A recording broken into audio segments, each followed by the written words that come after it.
দেখো বন্ধুরা, আজকে একটা জায়গায় প্রসাদ খেতে গিয়েছিলাম। এই জায়গাটার নাম হচ্ছে রাজবংশী পাড়া, বালন্দপুর, পটাশপুরের অন্তর্গত।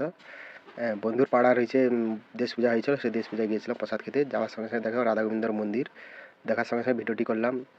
কত লোক দেখো মানসিক করেছে, বাতাসা হরিলোট হবে অবশ্যই, বিশাল বাতাসার তারপর নিচের দিকে একটু দেখলাম, সেদিকে হয়েছে গৌরাঙ্গ মহাপ্রভু রয়েছে। এই যে দেখো আসর কীর্তন হচ্ছে।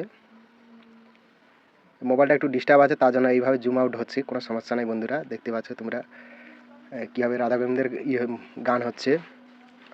আর আমার ভিডিও করা দেখে অনেক লোক আমার দিকে তাকাচ্ছে, বিতা সে বুঝতে পারছি আমি, কোনো ব্যাপার না। ওদিক ওদিক কান না দিয়ে নিজের মতো ভিডিওটি করলাম।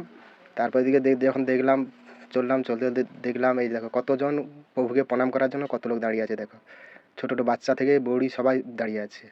হ্যাঁ, এই দেখো রাধা গোবিন্দ। আর কমেন্টে সবাই জয় শ্রীকৃষ্ণ এবং রাধে রাধে লিখে যাবেন। দেখছো বন্ধুরা, আমার ঠাকুরকে বলছিলাম যে একটু তুমি আমাকে এরকমভাবে তিলক এঁকে দাও। তিলক আঁকার পরিবর্তে দেখতে পাচ্ছ শুধু একটা গাঁদা ফুল আর থপথপ হয়ে গেছে। দেখ কীরকমভাবে গেছে দেখ।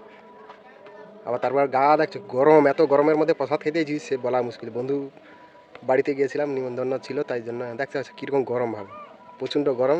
তাও ভ্লগটা বানালাম, কেমন হয়েছে সবাই বলবে, ঠিক আছে।